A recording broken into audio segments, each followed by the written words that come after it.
There's still people trickling in, but yeah, we can get started.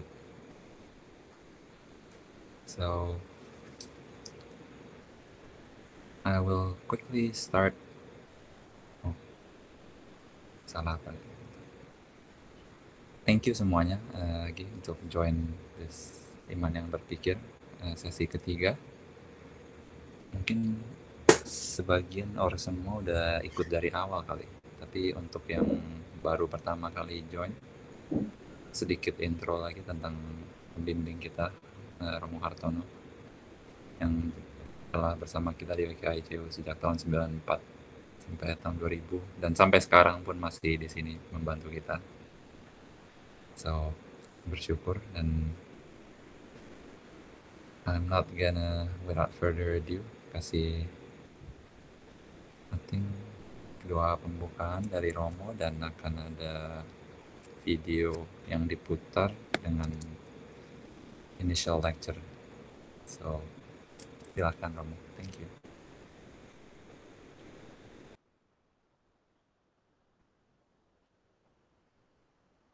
Kita mau mulai Tia dengan lagu pembukaan atau sudah?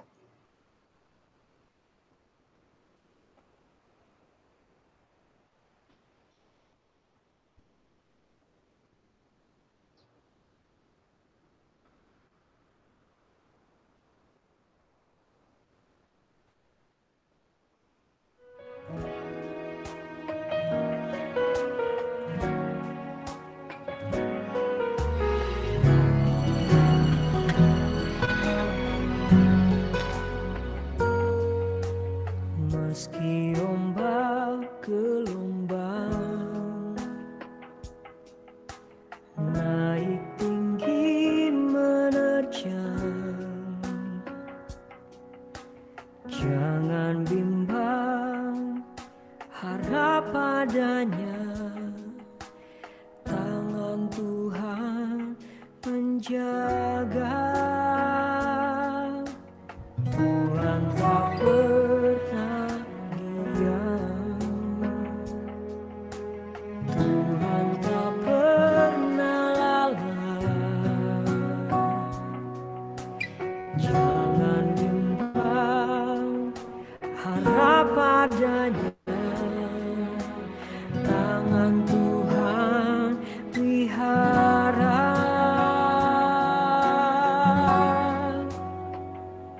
Dengan iman dan harapan yang tidak pernah hilang, ku yakin Tuhan pasti bekerja. Biarku seperti pohon di tepi air, selalu berbuah di musimnya.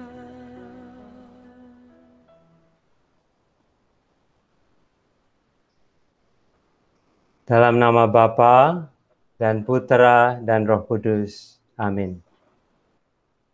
Ya Tuhan, kami bersyukur sore hari ini bisa berkumpul bersama, dan hari ini ingin mensyukuri segala rahmat-Mu, terutama rahmat kesehatan, yang secara khusus kami mohonkan untuk Om Hokan yang senantiasa mendampingi WKICU, bersama Tante Grace yang pernah menjadi ketua juga. Semoga Om Hokan sungguh bisa merasakan kasih kami semua, doa-doa kami di saat-saat yang tidak mudah ini. Kami juga ingin bersyukur untuk rahmat kerelaan pelayanan untuk Iwan Sugiarto yang mempersiapkan diri untuk semakin juga bisa melayani WKICU.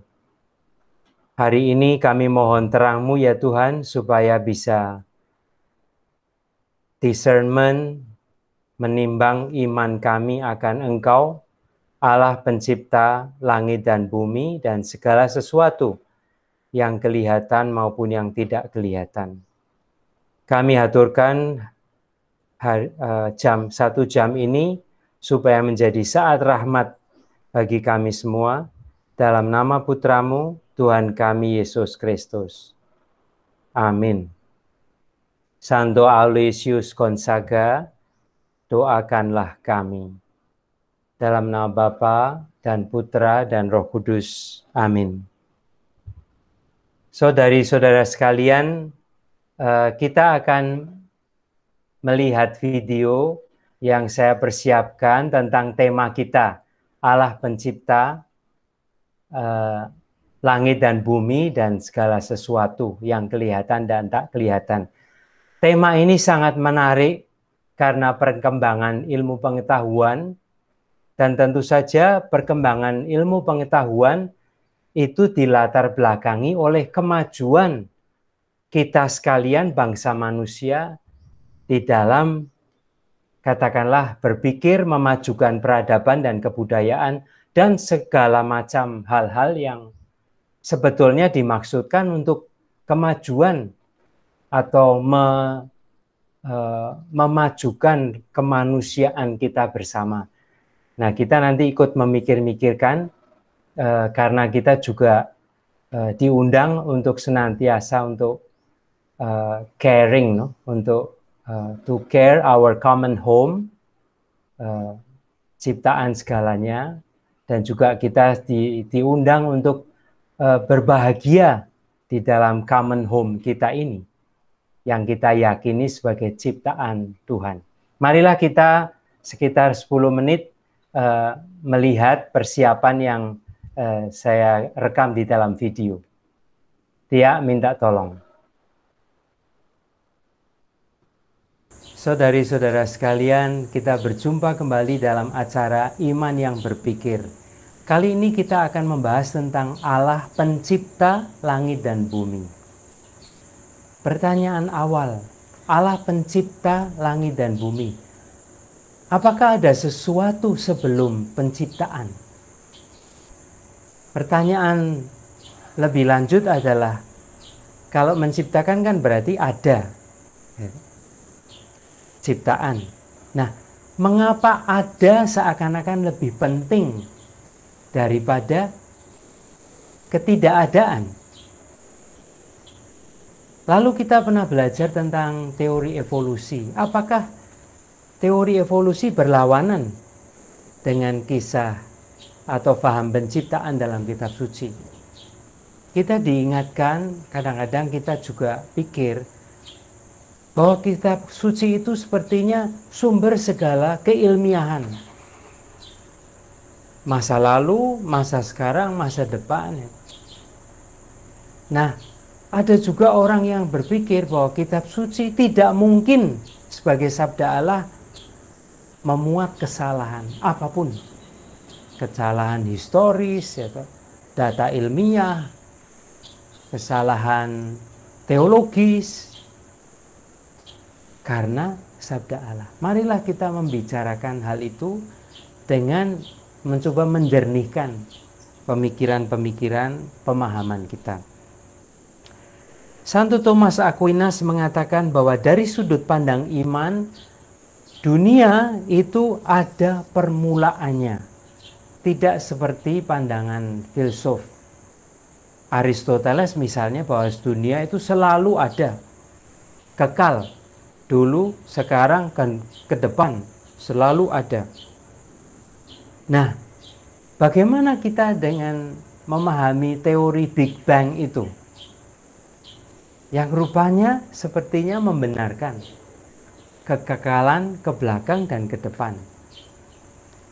Saudari-saudara sekalian, ketika umat Israel sampai di Kanaan, yang mereka jumpai adalah Allah universal yang disebut El atau Elohim, dan aneka dewa-dewi, kesuburan. Kitab Kejadian ayat 1 dan 2 mengatakan demikian. Pada mulanya Allah menciptakan langit dan bumi. Bumi belum berbentuk dan kosong. Gelap gulita menutupi samudera raya. Nah, berarti dipaham itu kitab Kejadian bahwa sudah ada sesuatu sebelum Allah menciptakan dan mengatur. Nah, paham demikian kitab suci Kejadian itu sungguh merupakan semacam kritik terhadap aneka macam paham penciptaan yang lain.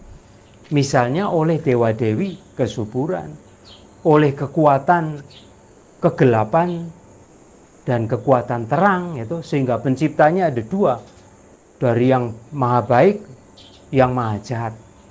Bukan, semua sumbernya adalah Allah, Allah terang, Allah yang baik. Itu pula menjadi awal sejarah karya keselamatan Allah. Allah menata, Allah memberi terang, Allah memberi kehidupan. Karena juga dalam kitab Kejadian dikatakan Tuhan menciptakan manusia dan padanannya, laki dan perempuan. Dan tidak hanya menciptakan, tetapi seperti dalam kitab Yesaya 42, untuk menjadikan manusia, bangsa manusia, menjadi terang bagi bangsa-bangsa yang lain. Nah, penciptaannya sendiri caranya menarik. Kitab Kejadian mengatakan caranya adalah dengan sabda Allah. Allah bersabda, bukan dengan perang, bukan dengan melalui dewa-dewi kesuburan, itu kelahiran macam-macam, dan bukan dengan aneka kekerasan, tetapi sabda Allah yang lembut, roh Allah yang menguasai segalanya dan melahirkan ciptaan di mana kita hidup sekarang. Nah, ini juga menunjukkan kritik terhadap paham akan eternal cycle, bahwa segala sesuatu berputar-putar, eternal cycle, keberadaannya satu dengan yang lain, lahir kembali, lahir kembali, lahir kembali, terus menerus. Kitab Kejadian mengingatkan pada hari ke-7 Allah istirahat. Kejadian, penciptaan, sampai kepada hari istirahat, mengenal hari istirahat. Saudari-saudara sekalian, tentang teori evolusi kita diingatkan bahwa kitab suci bukan pertama-tama sumber pengetahuan ilmiah. Seakan-akan kitab suci sudah menceritakan tentang ilmu penciptaan, tentang intelligent design, seperti yang diungkapkan dalam ilmu-ilmu teori-teori Big Bang dan seterusnya, bahwa ciptaan kita ini, alam semesta ini sungguh indah dan masuk akal, cerdas, sebuah kenyataan cerdas. Bukan pertama-tama itu, juga bukan teori evolusi yang sebetulnya lebih mau menjelaskan tentang keragaman ciptaan, keragaman makhluk hidup, bagaimana terjadinya keragaman makhluk hidup itu. Nah, teori penciptaan Santo Yohanes Paulus yang kedua mengatakan bukanlah sekedar hipotesis, tetapi gereja mengajarkan keunikan pribadi manusia. Tidak hanya tentang penciptaan pada umumnya, manusia diciptakan secara khusus untuk mengolah, mencintai, mengatur segalanya. Dan manusia diciptakan dengan image, sebagai image of God, gambaran atau citra Allah. Itu menunjukkan keunikan ciptaan pada diri manusia.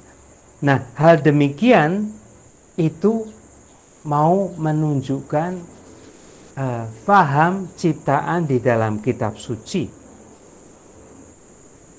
dan mengatakan kita mau lebih sadar bahwa kaum fundamentalis yang mengatakan tidak ada kesalahan di dalam kitab suci sangat punya pandangan yang berbeda, seakan-akan kebenaran itu univokal, hanya satu. Teologi benar, secara sejarah benar, secara ilmiah benar. Ada aneka macam kebenaran, termasuk seperti yang ditawarkan oleh kitab suci tentang pribadi manusia misalnya, keunikan dan martabatnya. Saudari-saudara sekalian,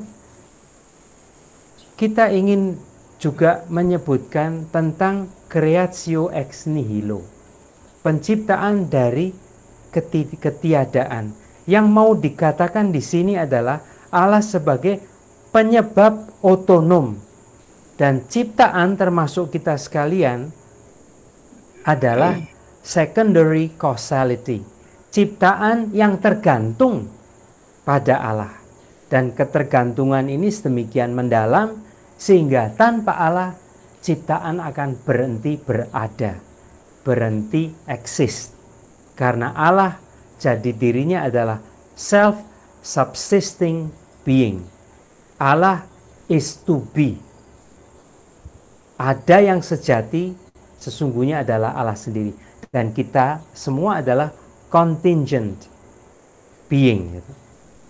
Baiklah saudari-saudara sekalian, kita melanjutkan berpikir dan terus mencoba melihat kenyataan kita pada Allah yang menciptakan dan memelihara segala sesuatunya. Terima kasih.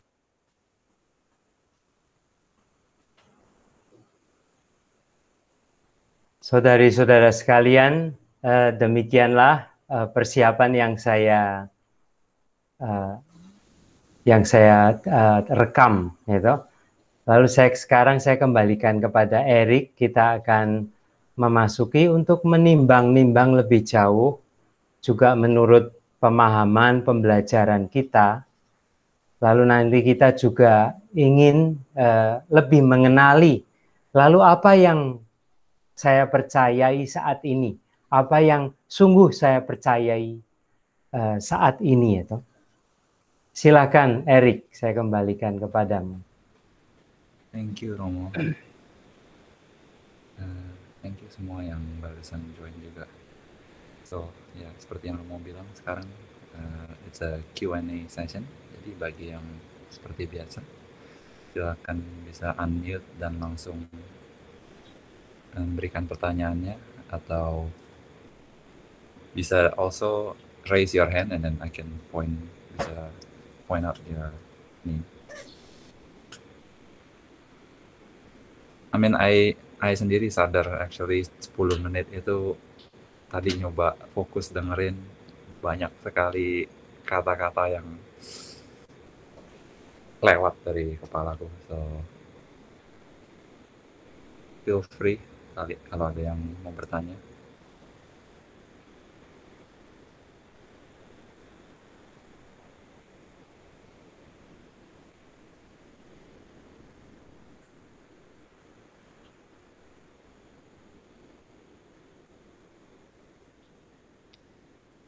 Sambil nunggu ya, Rick. Kalau ada yang, kalau ada yang mau tanya, ada yang raise hand nggak? Nggak ada ya? Belum ada. Belum ada. Sendiri, Mas. Ya, silakan. Iya. Sambil nunggu kali ya, Romo. Seperti yang Erik bilang juga, itu 10 menit banyak yang lewat juga. Romo, ada yang ngambang tadi yang Romo bilang. Jadi, apa benar pengertian saya? Jadi sebelum perkataan di Genesis itu sebetulnya sudah ada. There was already something. If there is, how gitu ya? And who created? Is it also God? Tapi nggak di cover di Genesis atau gimana, Romo? Gitu dulu, Romo.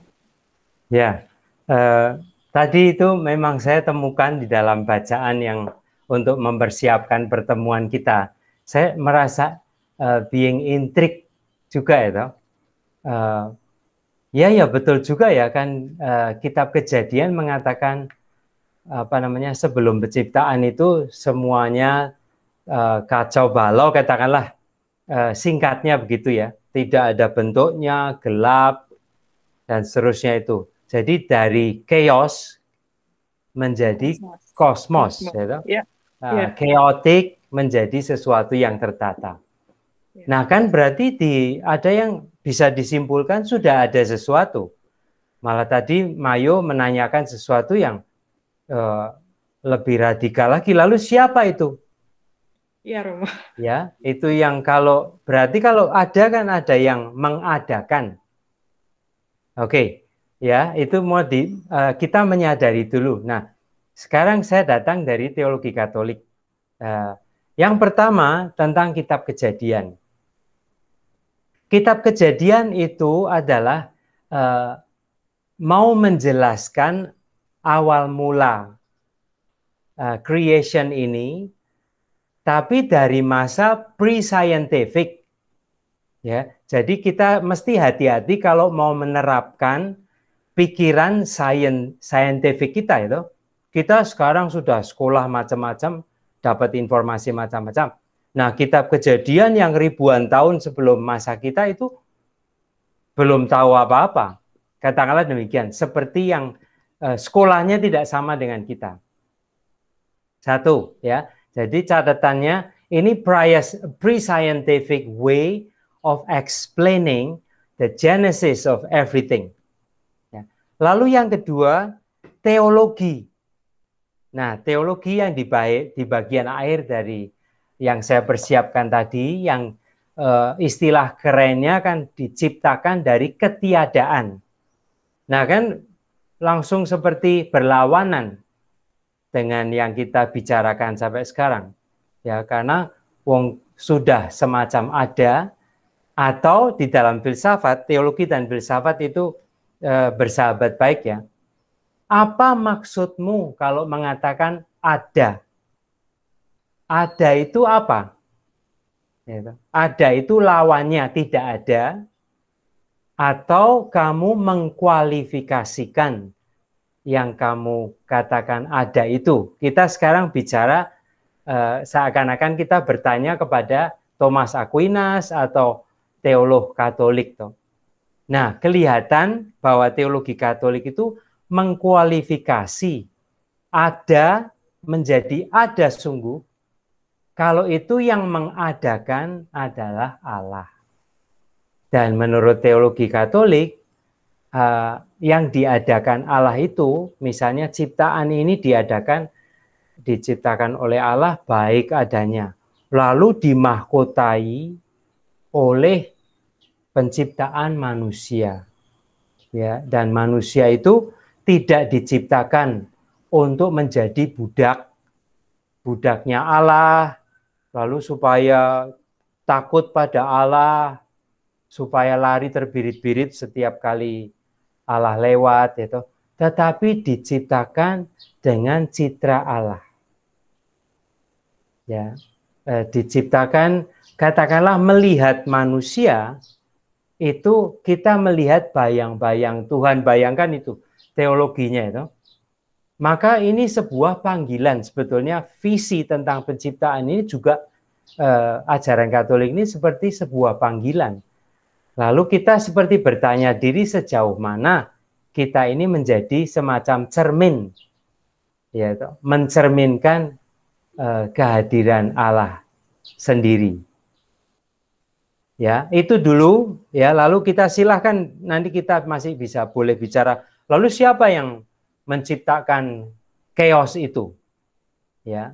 Nah, nanti tadi pengantar saya kan mengatakan teori katakanlah Kitab Kejadian itu adalah kritik terhadap paham-paham penciptaan yang lain.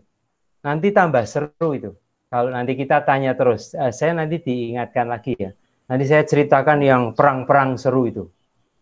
Kisah penciptaan Romo yang lain itu. Terima kasih, Mayo. Terima kasih, Romo.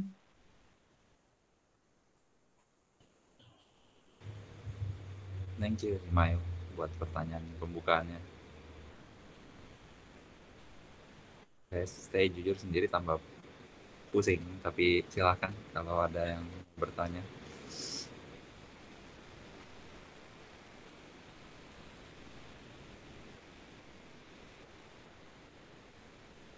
kalau belum ada, soalnya ini kan satu poin yang Romo bilang, creation dari pre-scientific age. Saya sendiri lagi baca buku by Steven Pinker, which is The Enlightenment Now. Orang yang it's a cognitive scientist, psychologist dari Renaissance period. Jadi orang-orang yang ya nggak tahu kalau yang terkenal Rousseau and all these Adam Smith and all this enlightened people trying to explain science, the always reason and this Bible and faith and reason. Gimana ngimbanginnya ya? I don't even know the question. Jadi bagaimana kita bisa, kalau ini kejadian dari versi pre-scientific, jadi kalau kita dengan kacamata scientific, bagaimana bisa menjelaskannya? Ya, Erik, terima kasih. Mohon saya dibantu juga ya, jangan hanya menganggap saya menjadi sumber segalanya. Jadi kalau punya informasi seperti sesi yang kemarin juga saya senang diperkaya dengan bacaan-bacaan dari saudari-saudara sekalian. Gitu. Nah, ini saya mau mendekati tadi cerita dari Erik itu, kembali kepada pertanyaan siapakah manusia itu. Erik sudah mengindikasikan bahwa manusia itu tidak hanya the thinking being, kan? Tetapi being ada yang juga bisa mengambil keputusan, bisa membuat judgment, bisa beriman, bisa menerima anugerah iman, katakanlah demikian, ya. Yang bisa percaya. Nah, seperti kitab Kejadian, sekarang saya mau sedikit kembali kepada tadi mengkombinasikan pertanyaan Mayu dengan Erik. Saya mengatakan kitab Kejadian itu kritik terhadap kisah penciptaan yang lain. Nah, sekarang saya mengajak kita untuk berpikir, menimbang, lalu mengambil. Katakanlah, kita judge gitu. Kita mau pilih yang mana, seandainya kita mau pilih. Ya. Kitab Kejadian adalah bagian dari perjanjian lama. Ya. Nah, di dalamnya sebetulnya kita juga bisa mengenal ada sisa-sisa dari kisah penciptaan yang lain. Misalnya kitab Kejadian yang pertama itu, strukturnya itu sebetulnya kisahnya seperti kisah kejadian, penciptaan dari bangsa Babilonia. Tetapi diubah. Penciptaan oleh Allah melalui sabdanya. Ya, jadi sangat personal, Allah bersabda lalu ada. Ya. Lalu juga secara personal dengan sabda Allah, gitu, dibandingkan dengan misalnya kisah yang lain, kisah Babilonia, misalnya penciptaan itu oleh katakanlah peperangan Dewa Marduk dengan melawan Dewi Tiamat. Nah, Dewa Marduk itu laki-laki dengan Dewi itu. Nah, Dewi itu jahat sekali, penguasa semesta laut. Itu semacam sea monster. Ya, itu yang mengacau balau katakanlah dunia manusia karena menjadi kekuatan besar sekali yang menguasai laut. Nah, bayangkan ya, seandainya kita ditawari mana yang mau kita terima, bisa kita terima juga dengan katakanlah pendekatan sains kita, ya. Tetapi jangan lupa ini kan pre-scientific gitu, dan kitab Kejadian dilahirkan dari lingkungan yang pre-scientific, sains menurut yang kita kenal ya, karena ada sains definisinya macam-macam. Nah, ceritanya Dewa Marduk itu bisa mengalahkan Tiamat. Ya, Dewi Tiamat. Lalu Dewi Tiamat ditiup dengan angin yang super luar biasa sehingga Dewi Tiamat itu mati. Lalu Dewi Tiamat bisa dibunuh, lalu dibelah. Yaitu tubuhnya dibelah Dewi Tiamat itu. Lalu mulailah cerita tentang adanya alam semesta ini. Nah, itu salah satu katakanlah kitab kritik dari kitab Perjanjian Lama itu, penciptaan mengatakan, kalau kami percaya Allah kita menciptakan dengan sabdanya sangat personal dan lebih lagi menciptakan dengan mahkota dari ciptaan ini adalah manusia sendiri.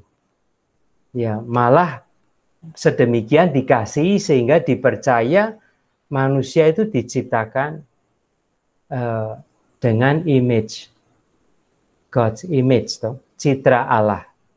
Dan yang diciptakan Allah bukan katakanlah chaos yang membahayakan atau apa, tetapi sesudah ciptaan, 2 kali kitab Kejadian mengatakan diciptakan baik adanya.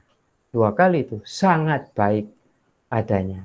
Nah, bagaimana mata pre-scientific community dengan mata scientific kita sekalian sampai saat ini memahami tentang ciptaan itu. Mana kiranya masih ada ya cerita yang lain ya. Tetapi kalau kita membaca kitab Kejadian begitu itu, apakah bagi kita lebih mengena di hati atau lebih cocok dengan pengalaman dan ingin kita juga kehidupan masa depan yang ingin kita bangun, atau kita katakanlah melihat poin-poin itu, ya misalnya the cosmic battle itu tadi kisah katakanlah kisah penciptaan Babilonia itu, lalu di Kanaan ketika bangsa Israel sampai di Kanaan itu ada cerita penciptaan yang lain. Dewa Baal kita tahu itu, Dewa Baal itu. Tetapi jarang sekali kita mendengar cerita bahwa Dewa Baal itu perang melawan naga laut, raksasa itu, Rahab, namanya Rahab itu. Nah itu di Mazmur ada sedikit-sedikit. Ya. Atau Leviathan di dalam filsafat kita dengar, kita juga kadang-kadang dalam bahasa Inggris masih pakai Leviathan itu, buaya super besar sekali. Ya, nah itu peperangan. Dengan peperangan itu lahirlah semua ciptaan itu. Nah, sekali lagi kalau kita kembali iman dan pikiran itu rasio dengan iman. Kita diajak Paus Yohanes Paulus yang kedua, Benediktus ke-16 lebih-lebih itu mengatakan jangan memisahkan itu, karena manusia lebih kaya daripada pikirannya. Ya, hidup manusia itu lebih mendalam daripada yang bisa dipikirkan. Ya, human beings is not just a rational being, tapi relational. Ya. Kita juga tidak hanya the thinking being, ya, tetapi kita juga the believing. Kita juga bisa percaya. Dan terutama bisa mengambil itu ya, bisa berdiscernment. Ya, bisa sebetulnya teologi mengatakan kita itu bisa mengenal Allah. Saya mulai dari situ dulu ya, untuk merasa-rasakan dengan membandingkan. Lalu marilah kita memakai menyadari siapakah diri kita sekarang ini dengan segala macam ilmu yang kita sudah pelajari, syukur ya. Terima kasih Romo. Actually penjelasan itu jauh lebih jelas. Apalagi yang Romo bilang, ya kadang kita terlalu mengecilkan manusia. Untuk Eric summarize itu manusia lebih dari rational but relational, thinking and believing, discernment. Jadi kadang kalau yang pra-scientific age cuma terlalu fokusnya thinking, tapi ini diperbesar. Dan the historical story juga, saya juga ingat Mesir juga ada sama story ceritanya Osiris, mirip-mirip dan sama itu selalu pertempuran antara Tuhan-Tuhan or these gods. Manusia cuman ya yang kebelakangan, second thought. Tapi creation menurut Genesis adalah creation manusia itu ditempatkan ya lebih ini. Selanjutnya Hans ada pertanyaan. Setelah itu Om Susilo boleh. Silakan Hans. Iya, halo Romo. Hey. Ini bahasannya sih cukup berat sih hari ini. Kayaknya kalau nggak fokus banget kayaknya benar-benar wah benar kata Erik tadi udah lewat semua. Tapi saya mau menanyakannya dalam sisi yang lain, dalam artian nggak terpaku ke arah penciptaan alam semesta itu, tapi saya mau tanya ke bagian penciptaan manusia pertama ya, Adam dan Hawa itu. Kadang-kadang banyak yang nanya gitu, are we really coming from one man and one woman, or itu hanya sebagai apa ya, sebagai simbolik bahwa sebetulnya apa Adam itu sebagai sebuah suku atau sebuah bangsa dan segala macam, atau kita benar-benar percaya ada satu orang manusia pertama dan satu orang Hawa dan lalu beranak cucu sampai kita sekarang ini. Itu dulu Romo. Ya. Ya, ini gara-gara apa tuh? Gara-gara COVID ini ada seorang ilmuwan, seorang Romo Dominikan. Saya sekarang kok lupa namanya. Sebetulnya orang Filipina, tetapi bekerja di Amerika. Saya lupa itu Dominikan yang sangat sekali masuk di dalam penelitian untuk COVID ini. Untuk corona ini kan bagaimana mengatasi pandemi ini. Nah, dia itu juga menceritakan tentang teori katakanlah bagaimana itu manusia, ya DNA manusia segala macam itu loh. Lalu dia suatu saat bisa itu ada alat tertentu sekarang itu. Tentu saja sudah ada di Amerika. Itu kita bisa tes. Saya lupa. Nanti saya minggu depan bisa. Nanti saya carikan lagi Romonya itu toh. Lalu Romo itu memberi ceramah kepada katakanlah universitas di Amerika toh. Itu kita bisa bayar beberapa dolar. Lalu kita akan dijelaskan. Oh, orang tuamu itu 60% dari Afrika. Ya, lalu 40% Asia. Nah, itu dia bisa menjelaskan itu. Dan dia kaget, juga cukup kaget, sebetulnya nenek moyangnya, dia orang Filipina tuh, itu sebagian besar dari Afrika, nenek moyangnya. Nah, masalahnya kita seringkali berpikir, menurut pikiran kita sendiri, kalau Afrika itu mesti begitu, seperti yang kita kenal sekarang. Padahal dia ini bicara tentang ratusan tahun, atau ribuan tahun sebelum kita kan. Nah, poin yang mau saya katakan, marilah kita juga mendengar seperti Santo Yohanes Paulus yang kedua kan mengatakan teori evolusi itu tidak sekedar hipotesis. Berarti tidak hanya wishful thinking, kan? Tidak hanya pikir-pikir. Tetapi kita bisa katakanlah memanfaatkannya untuk lebih mengenal siapakah diri kita, dan khususnya teori evolusi itu mau menceritakan lebih-lebih ya, fokusnya adalah bukan Genesis, tetapi keragaman. Yaitu, mengapa ada pada suatu saat manusia seperti ini itu. Yaitu, kita itu kan lain dengan manusia 50.000 tahun sebelum kita. Katakanlah. Lalu 100.000 tahun sebelum kita itu, manusia itu sebetulnya seperti apa? Ya. Nah, lalu saya ingin menutup pertanyaan Hans itu.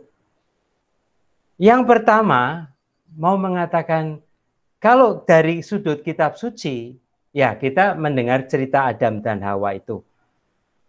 Exegit yang sekarang menjelaskannya itu katakanlah asal ibu semua bangsa. Tidak berarti individual ibu namanya Bu Eva. Itu bukan begitu. Maksudnya itu hanya pointer, itulah ibu. Asal muasal kita.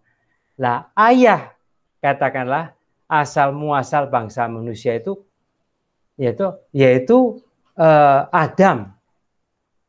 Bukan Pak Adam, tetapi Adam itu hanya pointer, katakanlah menunjukkan asalnya. Nah, mau menjelaskan di dalam kitab suci, sejauh saya bisa mengerti, perjanjian itu kisah kejadian itu personal itu.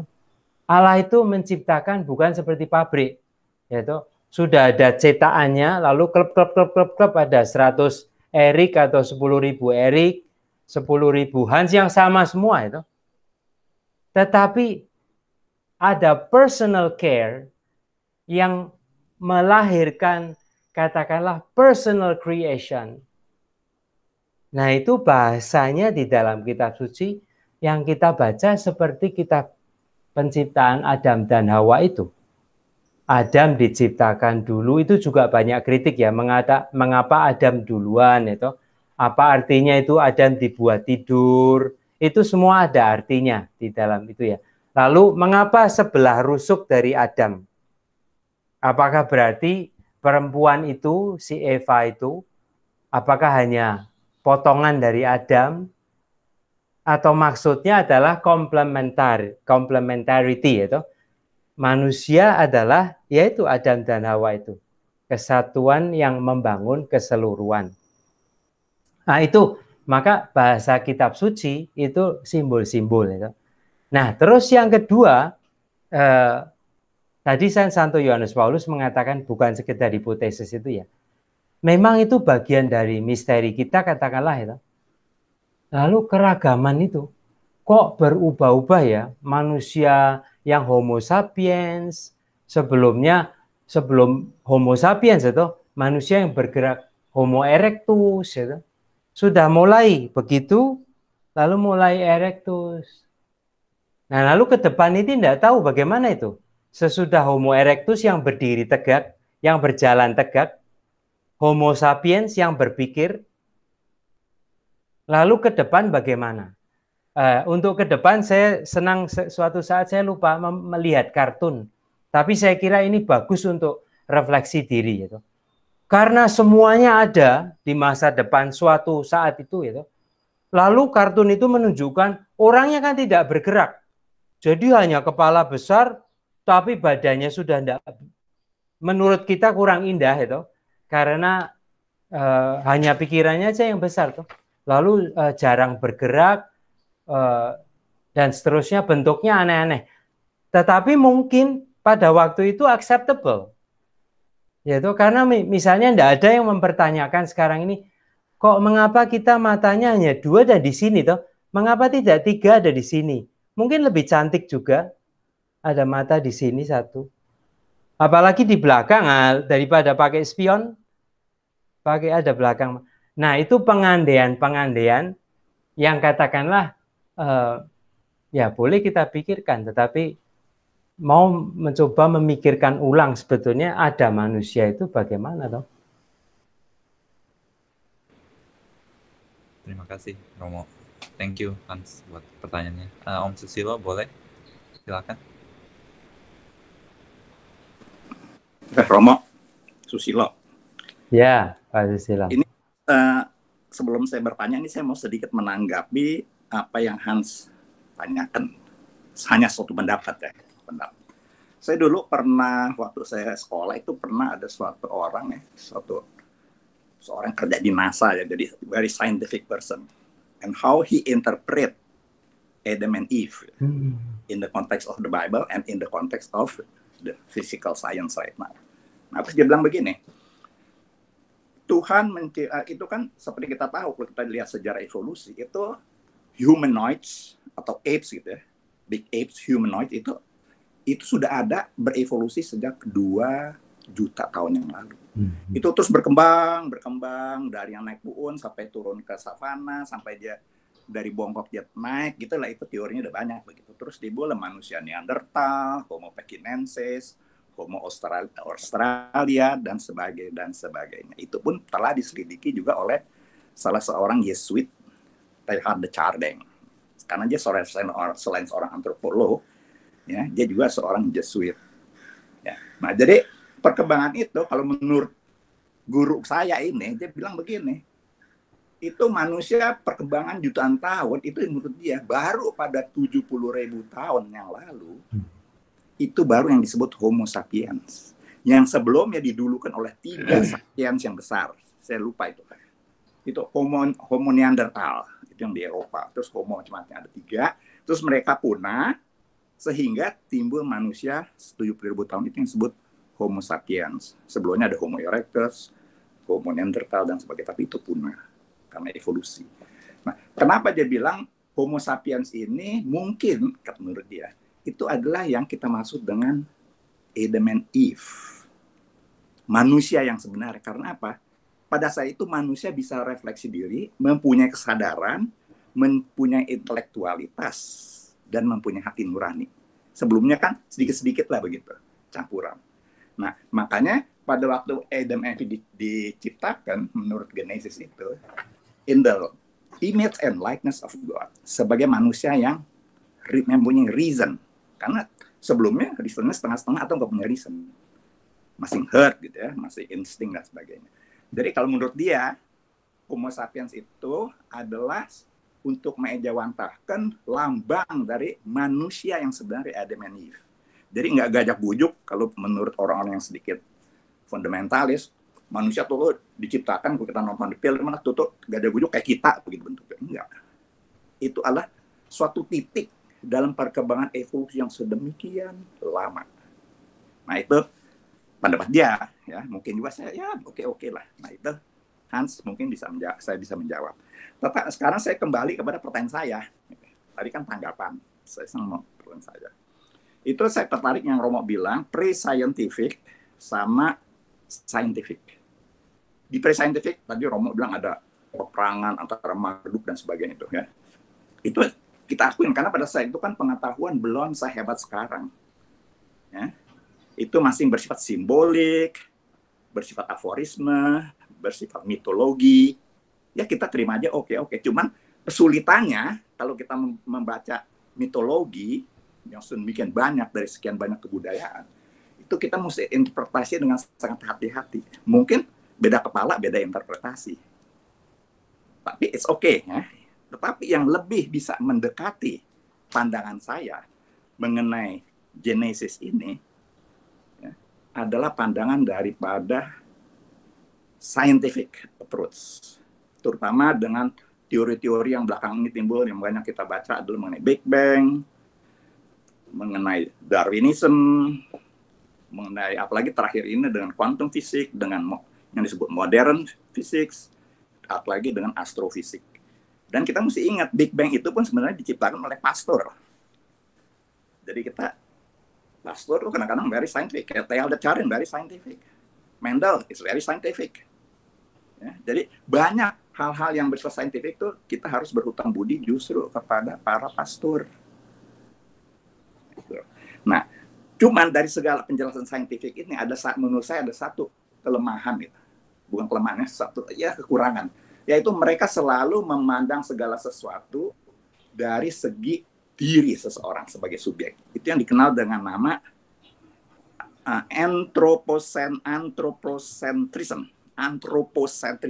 Semua dilihat dari diri kita. Nah, itu yang menurut saya salah satu kelemahan yang mungkin itu disebabkan karena kita merasa kita adalah yang penting gitu. Tetapi ada teman saya bilang begini, kita lihat universe secara keseluruhan, kita hanya stardust, satu titik yang tidak ada artinya daripada keseluruhan universe. Tetapi kita selalu menganggap diri kita paling penting. Nah, itu salah satu kelemahan manusia juga. Kalau kita lihat universe, kita kecil, hanya satu debu dari titik universe itu. Tapi kita selalu merasa diri kita itu penting. Apalagi dengan, terutama, bukan saya, ya, jadi terutama dengan ajaran agama-agama sekarang gitu ya. Selalu menganggap kita adalah mahkota ciptaan, kita adalah pilihan, kita adalah yang disayangi, ya. Kita adalah diciptakan in the image and likeness of God. Ya, jadi saya nggak salahkan juga kalau itu mulai terendah, terpengaruh dalam diri mereka bahwa mereka itu penting. Nah, sekarang pertanyaan Romo, dari penjelasan ini saya mau bertanya. Saya banyak baca buku mengenai gitu-gituan lah ya, yang tadi ya. Tapi ada satu hal yang saya belum dapat menjawab pertanyaan memuaskan, especially from the Catholic theology, yaitu apakah manusia yang antroposentris ini adalah satu-satunya penghuni di universe ini yang kita tahu terdiri dari miliaran galaksi, dari satu galaksi terdiri miliaran bintang, dari miliaran bintang salah satunya adalah bumi kita. Ya, jadi itu udah nggak bisa dibayangin lah bagaimana kita begitu, Romo. Ya itu aja, Romo. Apakah manusia adalah satu-satunya makhluk yang mempunyai kedudukan very special in the universe as a whole? Kalau kita lihat dengan background hal-hal ini. Iya, terima kasih Pak Susilo. Luas sekali ya, saya tidak bisa menjawab semuanya, tapi saya ingin mulai dengan itu keprihatinan yang sangat bermanfaat bagi kita tentang antroposentrisme itu loh. Itu kritik, ya toh, kritik yang sangat kelihatan sekali benarnya ketika kita mengalami ini kerusakan, aneka kerusakan alam ini, ya. Lalu datanglah pandemi sekarang ini toh, yang mengerem, katakanlah mempertanyakan segala macam itu. Nah, tetapi bersama dengan antroposentrisme itu kita juga belajar. Ini kita belajar tentang manusia ya. Itu ada misalnya Eurocentrism. Itu tidak hanya orang Eropa merasa pusat dari segala-galanya. Kita yang di Indonesia juga merasa orang Eropa lebih tinggi, ya toh, dari segala-galanya. Atau itu bisa diganti antropo, euro, bisa diganti dengan macam-macam termasuk Christian centrism for example itu. Ya. Jadi kita menganggap diri kita orang Kristen itu yang paling benar, yaitu yang paling penting mahkota dari segala ciptaan. Nah itu makin kelihatan tidak bisa, buahnya tidak baik gitu loh. Ya, karena eksklusif. Ya, padahal penciptaan itu jauh lebih kaya daripada yang bisa kita pikirkan, daripada yang bisa diajarkan gereja. Nah, kemarin itu ada pertanyaan orang lucu, seandainya ada itu bayi UFO itu datang ke paroki, misalnya ke misa WKICU, lah datang mendekati Romo Koko minta dibaptis, ya, boleh tidak dibaptis? Nah, ini sebetulnya ini bukan komedi ya, tapi apakah kita terbuka akan kenyataan yang lebih luas ya toh? Nah, ini juga sebetulnya luar biasa kehebatan manusia yang berpikir, membuat riset dan seterusnya itu. Nah, itu bisa membantu, cuman semua itu ada keterbatasannya. Ya, sains juga tidak pernah sains itu mengklaim inilah pengetahuan yang akan forever and ever toh. Sampai sekarang kami bisa mengetahui ini, lalu riset lagi. Besok ternyata bintang itu ada yang baru ini lagi. Lalu terus ya, nah perkembangan demikian sejauh mana kita bisa menerima. Nah, kritik dari pembicaraan kita hari ini, tema hari ini sebetulnya itu kalau kitab suci adalah memuat semua kebenaran termasuk kebenaran saintifik. Nah, itu ajaran Katolik sudah tidak ikut itu. Yang lebih lagi sekarang gitu. Lalu tadi saya sudah menyebutkan seakan-akan memahami kebenaran itu univokal. Seakan-akan kebenaran itu hanya satu. Ya, padahal misalnya kaum itu ilmiawan, ya, ilmuwan sedang riset, semua itu kan juga semua mencari kebenaran. Gereja pun mencari kebenaran. Nah, kita sekarang ini berbicara the thinking faith itu sebetulnya juga bersama-sama mau merasa-rasakan dan menemukan kembali kebenaran, misalnya kitab suci itu. Kalau dikatakan manusia adalah mahkota ciptaan ini, maksudnya bukan supaya kamu ini license to abuse your fellow beings, to abuse the creation, to abuse, to do whatever you like. Itu kan bukan. Your dignity as the crown of the universe. Nah, sekarang Paus itu dengan Laudato Si mengatakan lagi toh, to care for our common home, misalnya gitu toh. Redefinisi itu sangat berguna ya, menyadarkan kita.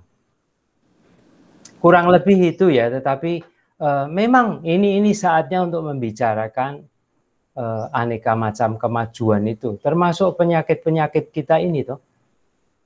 Obat yang satu selalu ada obat yang lain dan seterusnya.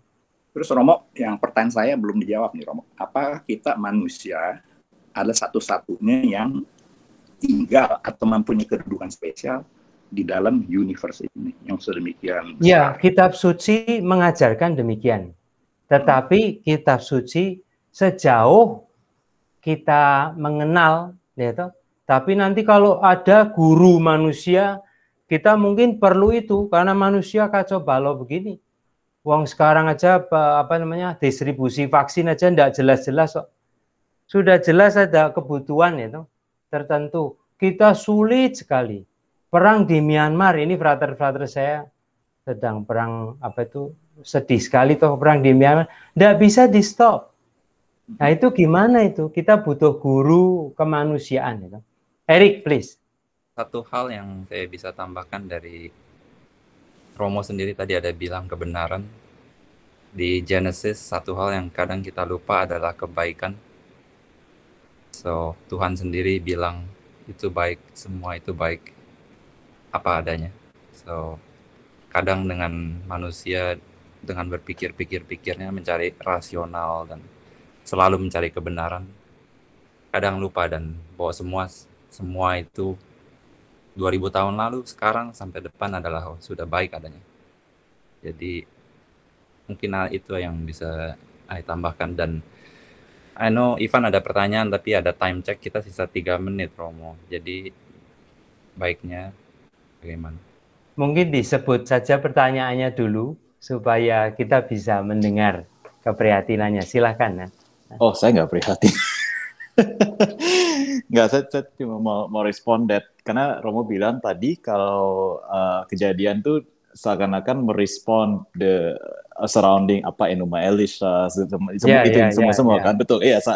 Itu ya pasti ini berdasarkan teori Wellhausen segala macam, pokoknya Genesis ditulis way after waktu pembuangan atau gitu kan. Jadi aku used to believe in that.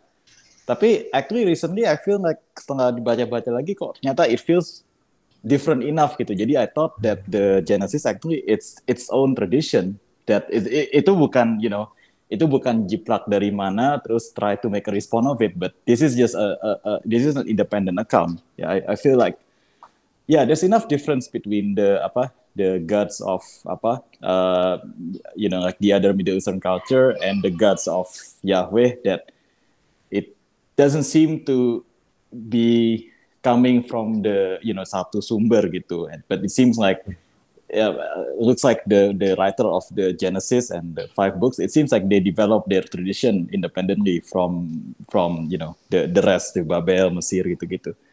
That's just a remark gitu aja. Ya, baik, nanti kalau kita terima kasih Iwan ya. Kalau kita membaca kitab suci juga itu penelitian kitab suci toh, salah satu tadi yang disebutkan penting sekali, apakah itu satu atau satu sumber atau banyak sumber begitu. Ya, kalau Injil misalnya Injil Matius dan Lukas itu apakah hanya dari Injil Markus atau sumbernya dari tradisi yang lain dan lain. Itu penelitian kitab suci bagus sekali ketika kita membahas kitab suci ya. Baik, mungkin waktunya kok jadi habis ya. Topiknya seperti yang saya bilang dari awal itu lumayan. Ya, pasti banyak pertanyaannya sih. But diskusinya so far it's really good. So thank you semuanya untuk pertanyaannya. I mean kita tidak lewatin sesi pengendapan, tapi sepertinya banyak untuk kita semua berpikir minggu ini. Dan video yang Romo kirim tadi juga kan ada di YouTube. Jadi bagi yang berminat bisa diputar lagi dan untuk direfleksikan minggu ini. Dan kalau ada pertanyaan bisa dibawa ke minggu depan. Tapi untuk itu ya, saya kembalikan ke Romo. Baik, kita mungkin langsung saja ke penutupan. Yang ingin saya garis bawahi, sungguh Allah menjadi sumber segala-galanya. Itu yang mau di-sharekan sebagai iman, akar dari iman Kristiani kita itu. Tadi yang kurang saya singgung adalah creator of all, visible and invisible itu. Berarti itu pencipta tunggal. Ciptaan tidak kita percayai sebagai berasal dari Allah yang Maha Baik, dan lalu ada kekuatan jahat yang juga ikut menciptakan kenyataan ini, tidak. Iman biblis itu pencipta adalah hanya Allah. Ya. Marilah dan Allah itu baik, yang caring. Ini seperti lagu penutup kita juga mengingatkan kita hal itu. Nah, kita menimbang bersama, diajak memperdalam iman kita. Sejauh kita bisa percaya, karena kadang-kadang kesulitannya adalah pengalaman dan pemahaman kita. Pengalaman pribadi dan katakanlah pemahaman pikiran-pikiran kita sendiri. Ya, Erik ya. Ya, makasih Romo. Satu hal saya lupa, Tia tolong pengumuman sebentar setelah itu bisa kita lanjutkan dengan lagu penutup. Untuk acara Iman yang Berpikir minggu depan di jam yang waktu dan yang sama, dan setiap Kamis lagi ada Ignition Spiritual Exercise juga untuk Kamis jam 8 sore. Dan bagi yang terpanggil silakan bisa memberikan sumbangan kasih melalui cek ke payable to WKICU seperti yang bisa dilihat di layar Anda. So dengan itu terima kasih lagi Romo dan Tia, mohon doa lagu penutupnya.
Dalam nama Bapa dan Putra dan Roh Kudus.